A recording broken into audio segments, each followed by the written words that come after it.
오늘 2023년 첫 주일 예배 하나님께서 우리에게 주시는 말씀은 구약성경 사무엘하 12장 13절에서 15절까지의 말씀입니다. 구약 479쪽입니다.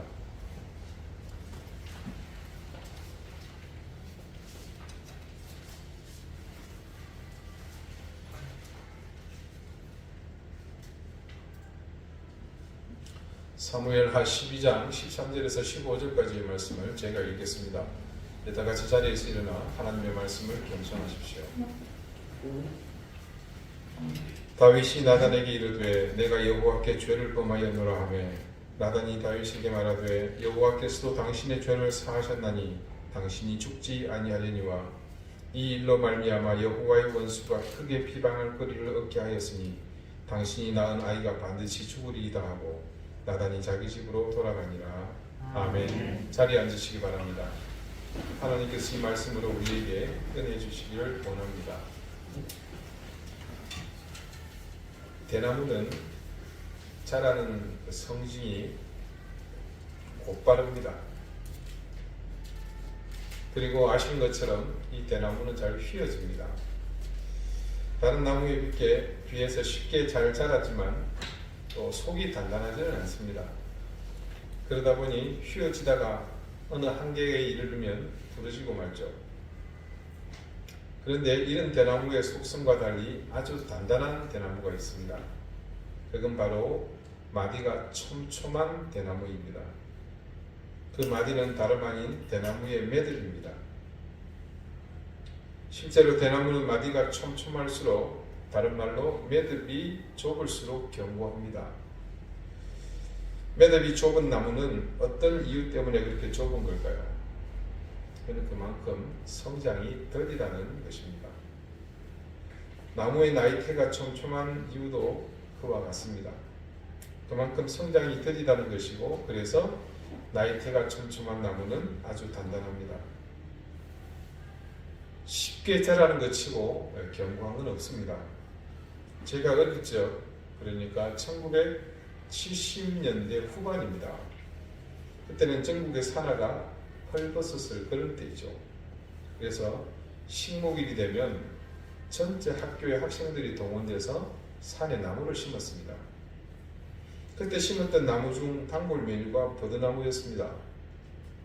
왜냐하면 이유는 이 버드나무가 빨리 자라기 때문입니다. 새마을 운동하면서 곳곳에 이 버드나무를 정말 엄청나게 식재했습니다. 이 버드나무가 얼마나 빨리 자랐느냐면요. 그때 제 키만한 걸 심어 놓으면 이듬해 가보면 제 키의 2배는 훌쩍 더 커 있었습니다. 오죽 했으면 심어 놓고 뒤돌아보면 금방 자랐다고 할 정도니까요. 그래서 그 당시 나무가 귀하던 시절에 냇가며 저수지 뚝이며 사방 이 묘목이 심어져 있었습니다. 짧은 시간 내에 목재를 얻을 수 있었거든요. 그런데 그렇게 자란 나무, 이 버드나무는 목재로서는 젬병입니다. 특히 내구성이 있어서는요. 그래서 태풍이 심하게 불면 밖에 나가고 영락없이 그 버드나무는 부러져 있습니다. 심지어 버드나무 강목을 두고 손으로 내리치면 마치 태권도 유단자가 쉽게 격파하는 것처럼 부러지기도 했습니다. 못질을 할 때도 망치질을 몇 번을 안 했는데 못이 쏙 들어가 버립니다. 그러다 보니 망치 자국이 깊이 찢겨나기 일쑤입니다. 빨리 자란 만큼 내구성은 따라가지 못한 겁니다. 그러나 반대로 성장이 느려 매듭이 촘촘한 대나무는 다릅니다. 제 친구 중 낚시 전문가가 한 명이 있는데 그 친구의 말을 빌리자면 일본의 오래된 공방에서는 이런 대나무를 낚시용 받침대로 사용하는데 매듭이 좁을수록 가격이 비싸다고 합니다. 비싼 것은 1천만 원을 호가한다고 합니다. 너무 비현실적인 가격이긴 하지만 고가의 가격이 매겨진 배경에는 변형되지 않는 견고함이 지대한 영향을 주었을 겁니다. 이런 대나무들은 다른 나무들이 성장할 때 자기보다 큰 다른 대나무 속 틈바구니에 끼어서 햇볕도 덜 받고 힘들고 어렵게 자라났을 것인데 결과적으로 그런 환경 속에서 자란 결과는 더 가치를 인정받게 되었습니다. 하나님이 만드신 자연 속에는 이런 오묘함이 있습니다. 우리는 인생에 이와 같은 매듭이 생기는 것을 별로 좋아하지 않습니다. 그냥 장애물 없이 탄탄대로였으면 좋겠고 거침없이 달려가고 성장하는 일만 있었으면 좋겠다 생각합니다. 자녀를 키우는 입장에서도 그렇습니다. 내 아이의 앞길이 막힘없이 일사천리로 열리기를 늘 바라고 기도합니다. 하지만 그렇게 자라난 인생은 절대 견고하지 않습니다. 겉만 화려해 보일 뿐입니다. 그러다 보니 삶에서 조그만 어려움을 만나도 어쩔 줄을 몰라 합니다.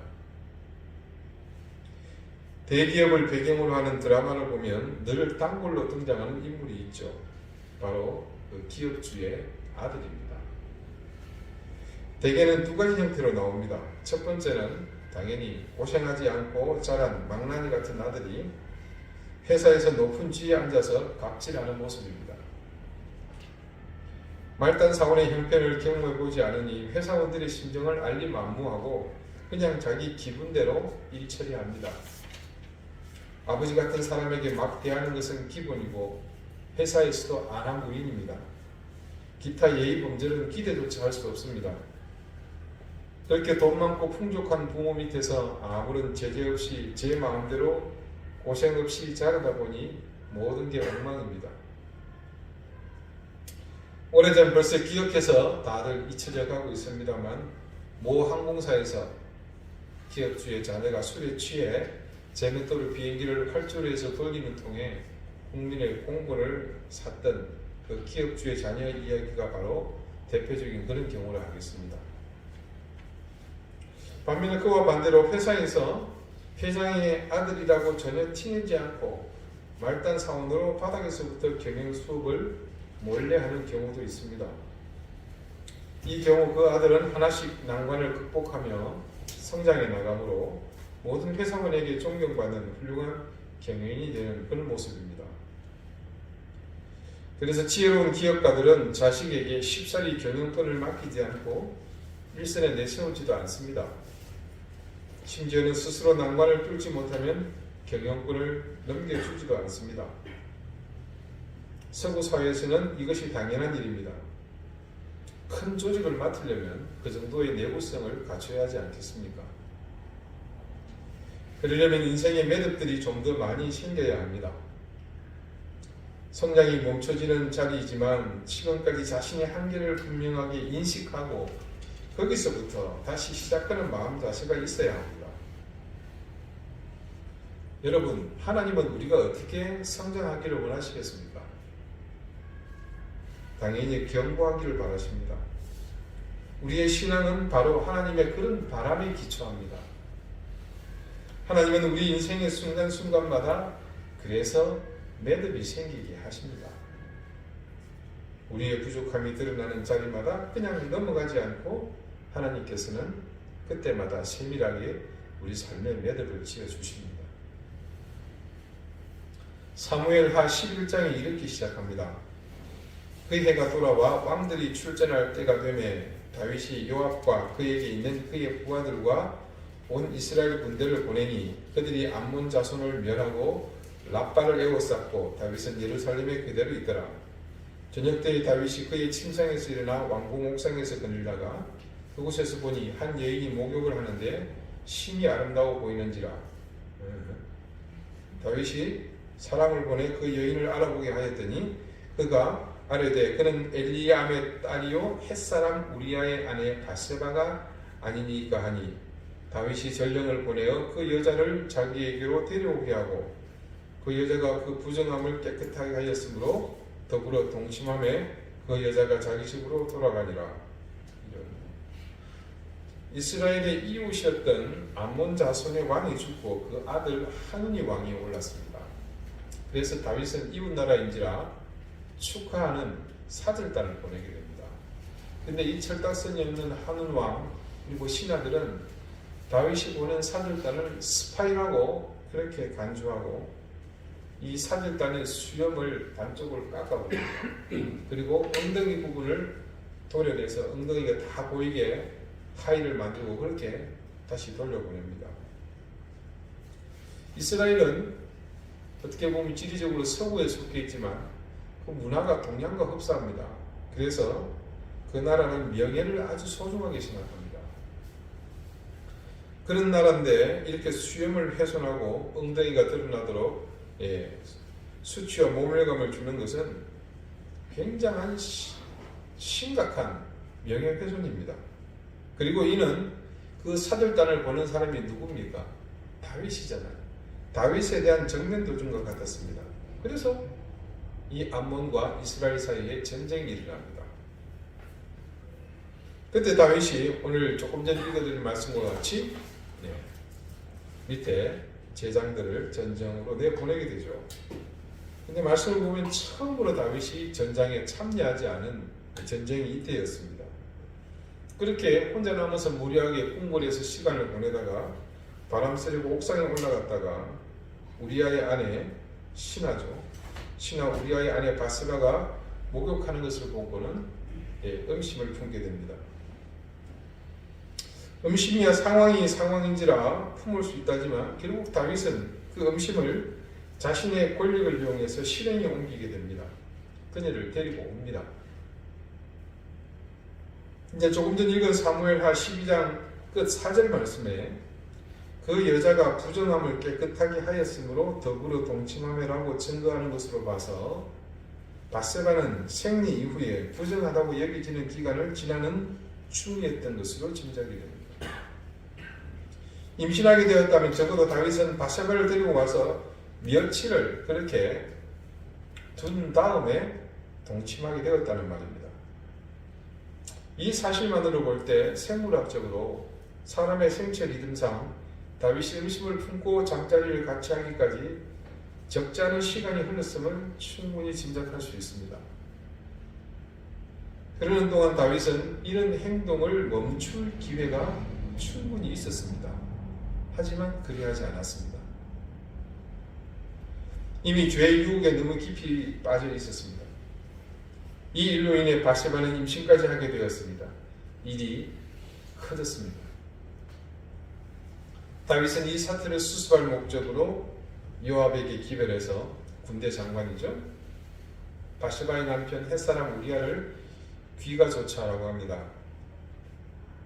바세바의 임신이 자신이 아니라 집에 돌아와 아내와 잠자리를 하게 될 그러면 자인이 이 우리아의 의한 것이라 위장하려는 속셈이었습니다.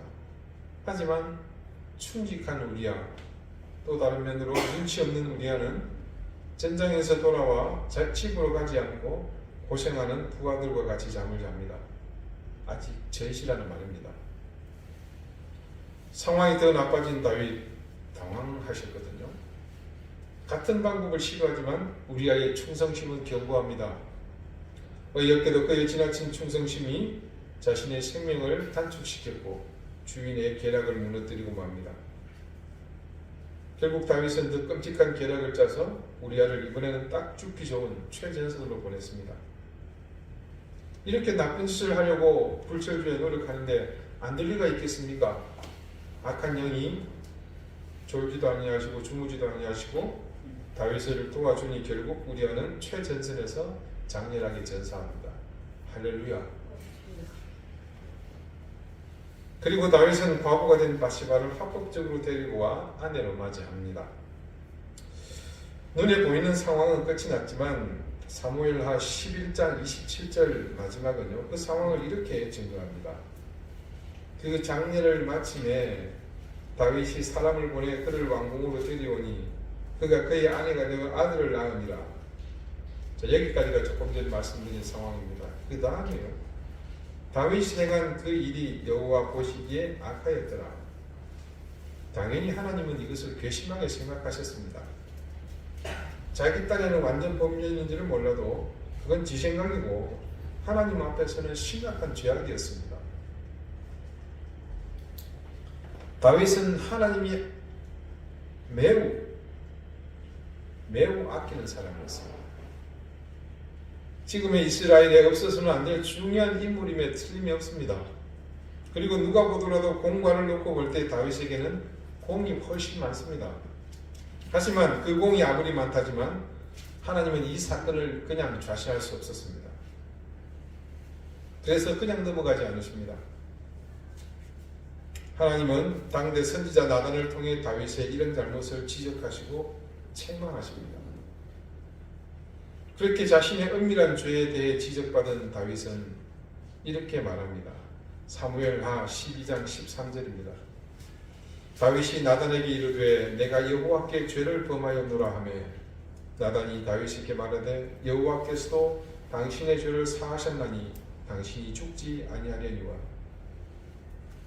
다윗은 이렇게 자신의 죄를 시인하고 하나님 앞에 회개했습니다. 그리고 그런 다윗의 회개를 들은 하나님은 어떻게 하셨습니까? 용서하셨다고 말씀은 증거합니다. 매우 심각한 잘못을 범했음에도 불구하고 다윗은 용서받았습니다. 그래서 살아났습니다. 하지만 하나님은 다윗에 대해 책임을 물으셨습니다. 그 다음 사무엘하 12장 14절입니다.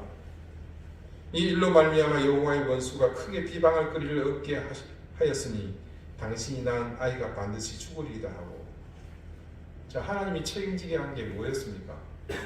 밧세바 사이에 낳은 그 아이가 죽는 겁니다. 훗날 밧세바가 낳은 아이가 죽기 직전에 심하게 아프게 됩니다. 그때 다윗은 식음을 전폐하고 하나님께 기도했습니다.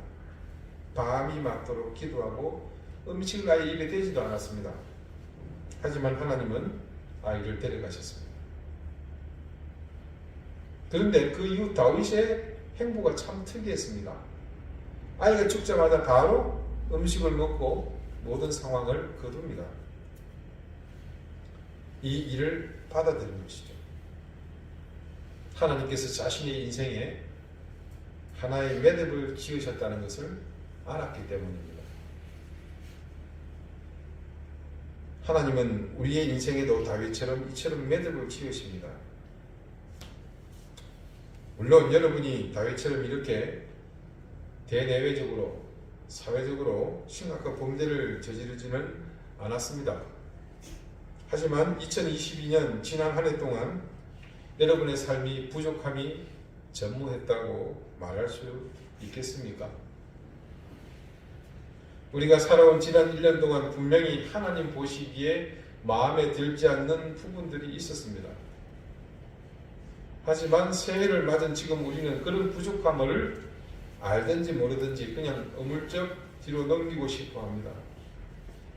그래서 새해는 무엇이든 새롭게 산뜻하게 시작하려고 합니다.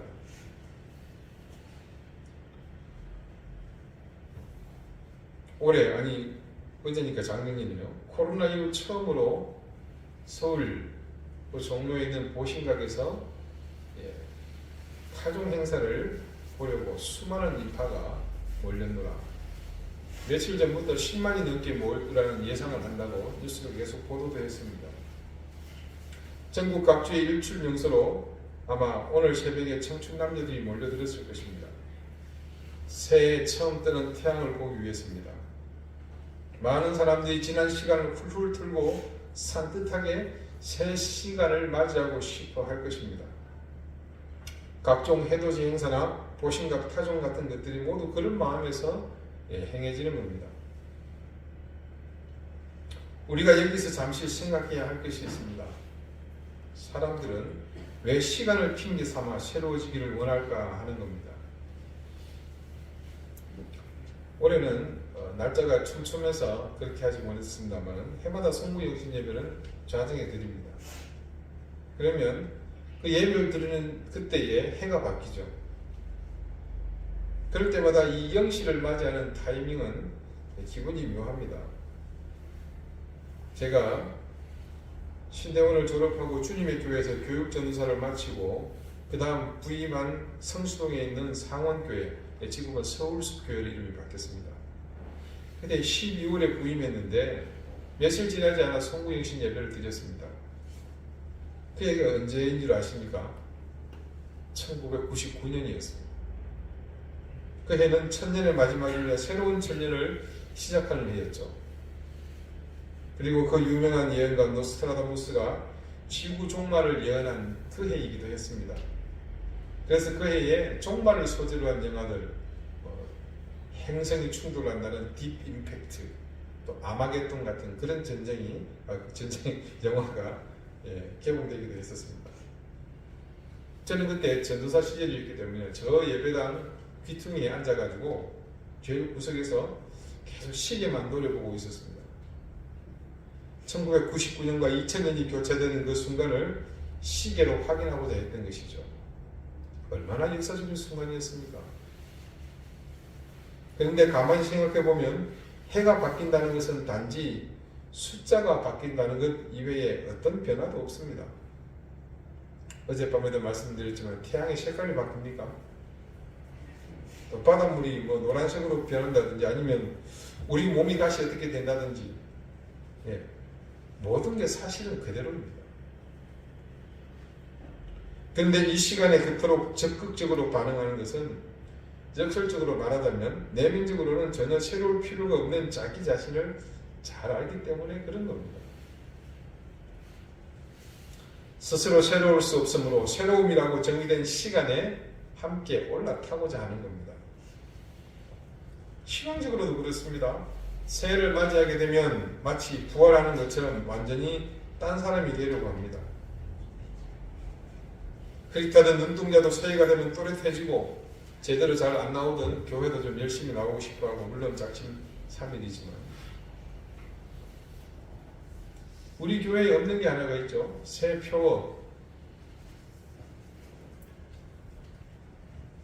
저와 함께 신앙생활 하신 분들은 잘 아시겠지만 한 번도 여러분에게 표어를 제가 드린 적이 없습니다.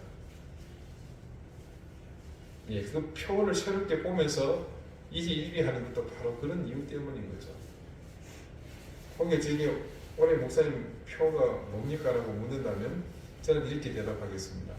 작년에 여러분이 못다 하신 것, 올해는 좀 더 열심히 하십시오. 그러나 우리가 여기서 놓쳐서는 안 되는 것이 있습니다.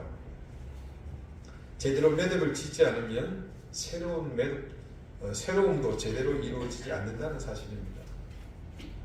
우리 어젯밤 그 말씀을 잠시 드렸었죠. 하나님께서 다윗으로 하여금 밧세바 사건에 대하여 정확하게 매듭 짓게 하신 것은 그 이후의 시간이 군더더기 없이 새롭게 하시기 위함이었습니다. 죄의 사람 다윗이 죽어야 의의 사람 다윗이 가능하기 때문입니다. 우리도 하나님이 주시는 새해를 맞이하려면 우리를 바르게 매듭 짓는 시간이 필요합니다. 시간이 지나버렸다고 해서 우리의 부족함과 죄악들을 어물쩍 넘기려 하지 말고 하나님이 생각나게 하시는 것들을 하나님 앞에서 조목조목 잘 정산합시다. 부족한 모습을 떠올리고 그때 떠오른 그것을 인정하고, 부족한 모습을 떠오른 것을 인정했으면 인정한 그것에 대해서 책임을 지는 일은 참 힘들고 어려운 일일 수 있습니다. 저도 어젯밤 성부 영습 예배에서 드린 말씀과 오늘 이 말씀을 두고서 한 해를 돌아보니까 참 정리정돈하고 정직하게 평가하고 또 그렇게 지어야 할 매듭이 한두 가지가 아니었습니다. 우리 교회를 향해서도 그렇거니와 가족들과 친지들, 그리고 주의 종이라는 직임을 함께하고 있는 주변의 다른 목회자들과의 관계도 그랬습니다. 그래서 더더욱 끊어졌던 것이 사실입니다. 하지만 이런 매듭 짓기는 우리에게 전혀 해로운 것이 아닙니다. 하나님께서 다윗으로 하여금 매듭을 짓게 하신 것은 다윗을 새롭게 하시려는 것이, 해롭게 하려는 것이 아니라 유익하게 하시려는 그런 의도였습니다. 매듭은 성장이 멈추는 그런 표시이기는 하지만 견고하게 되었기에 그 위에 더 자라날 수 있는 토대가 됩니다. 하나님께서 여러분의 인생을 매듭 지어 주시는 것을 잘 받아들이시기 바랍니다. 묵은 것을 내려놓게 하시면 내려놓으십시오. 부족함을 알게 하신다면 그것 또한 인정하십시오.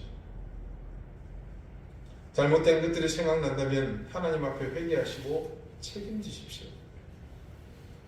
다른 사람이 어떻게 하는지를 살필 필요 없습니다. 우리가 다른 사람 형편 살필 만큼 그렇게 잘나게 살지도 않았지 않습니까? 갈라디아서 6장 4절에 이렇게 증언합니다. 각각 자기의 일을 살피라. 그리하면 자랑할 것이 자기에게는 있어도 남에게는 있지 아니하리니. 그렇습니다. 남에게 자랑할 것 보인다 살필 필요 없습니다. 그저 자신을 살펴 그것으로 자랑스러우면 그만입니다. 2022년이 그렇게 지나가 버렸습니다. 코로나가 2022년에는 끝이 날 것 같았는데 생각처럼 쉽게 이 전염병이 잡히지 않았습니다. 냉전 시대가 모두 끝났다고 안심했지만 지도자 한 사람이 정신줄을 놓고 미쳐 날뛰니 누구도 예측하지 못한 전쟁이 일어났습니다. 지구촌이라는 말이 전혀 어울리지 않을 것 같았지만 이 두 나라가 세계와 모두 연결되어 있었기에 수반되는 고통에 모두가 힘듭니다. 마치 기다렸다는 듯이 경제가 비천기 시작했습니다. 미국은 금리 인상의 폭을 기대 이상 넓게 잡고 휘두르는 통에 우리나라를 포함해서 전 세계가 고금리 가운데 극심한 경제 위기를 지금 겪고 있습니다. 그래서 그런 여파로 근래 유독 많은 굳은 살이 박이는 아픔이 유난히 많았던 해였습니다. 우리 처지도 그리 다르지 않고 이 시대의 교회들 역시 예외가 아니었습니다. 성장하지 못하는 것이 스트레스가 될 수 있지만 정체되는 이 시기를 통해서 하나님은 새로운 매듭을 짓게 하십니다. 부족함이 드러나는 이 시기를 통해서 하나님은 우리를 건강하게 매듭 지을 수 있도록 하십니다. 그렇게 우리가 이 부족함 속에서 그리고 정체된 상황에서 더 나가지 못하고 매듭이 생긴다면 그 매듭으로 인해서 우리는 하나님이 주시는 새로운 시간을 맞이하기에 적합한 인생이 될 것입니다. 우리가 영적으로 성숙하고 내적 깊이가 더해지는 것은 하나님의 은혜와 사랑으로 가능하다는 사실을 잘 아실 겁니다. 하나님은 그렇게 우리를 성숙하게 하시길 좋아하시고 우리의 내면이 깊어져 하나님과 우리가 깊이 교제하기를 바라십니다. 그런데 그런 하나님의 은혜와 사랑은 우리가 기대하는 대로만 주어지는 것이 아닙니다. 하나님의 은혜와 사랑은 다양한 도구를 수반하여 우리에게 주어지거든요. 이때 다양한 도구라는 것은 우리의 기대 목록에서 있는 것처럼 평안과 기쁨, 재물과 힘, 승리와 쟁취만 있는 것은 아닙니다. 앞서서 보았겠지만 실패와 좌절, 그로 인한 고통과 아픔이 도구가 되기도 합니다. 때로는 수치와 모멸감을 느끼게 하는 상황을 도구로 사용하시기도 합니다. 그래서 그 도구들로 우리를 주저앉게 하시고 그 강력한 힘으로 수렁으로 밀어넣기도 하십니다. 이 모든 낭패와 실망스러움을 겪음으로 우리는 제자리에서 아무것도 할 수 없게 됩니다. 그런데 하나님은 이런 시간을 우리가 겪게 하심으로 주저앉은 그 자리에서 우리를 만나주십니다. 그리고 그 순간에 이전보다 더 큰 능력과 상임으로 우리에게 다가오십니다. 놀랍게도 우리의 이 실패와 좌절을 통해서 말입니다. 고통스러워 신음하는 그 자리에 아파서 눈물 흘고 있는 그 순간에 하나님은 어느덧 곁에 오셔서 어깨를 두드리시고 눈물을 닦아주십니다. 수치와 모멸감에 부들부들 떨고 있는 우리 눈앞에 오셔서 발가벗겨진 채로 십자가에 못 박히는 인류 역사상 가장 수치스러웠던 순간의 주님을 우리에게 보여주십니다. 그리고 말씀하십니다. 사랑하는 내 딸아, 사랑하는 내 아들아, 지금 너의 이 자리가 아플 것이나 금방 아물 것이다. 그리고 그 자리에 맺힌 이 매듭이 너희를 더욱 굳건하게 할 것이며 더욱더 강하게 할 것이다. 너희를 더욱 굳건하게 그리고 강하게 만든 이 매듭을 통해 너희는 더욱 성숙해지고 더욱 깊어질 것이다. 사랑하는 우리 이든교회 교우 여러분, 하나님은 그렇게 우리를 매듭짓게 하시며 그 매듭으로 우리 인생의 귀한 멸류관을 되씌우시고 우리를 새롭게 빚어주십니다. 2023년이 시작되었습니다. 하나님이 주시는 새로운 시간을 그렇게 맞이할 수 있도록 하나님의 은총 안에서 건강한 매듭을 지으시는 여러분 되시기 바랍니다. 기도드리겠습니다. 주님, 지난 2022년에도 우리에게 수많은 허물과 부족함, 불의함을 주셨습니다. 실패와 좌절, 고통과 절망, 그리고 수치와 모멸을 선물로 주셨습니다. 이 모든 것이 우리의 연약함을 인하며 우리의 허물 때문임을 믿습니다.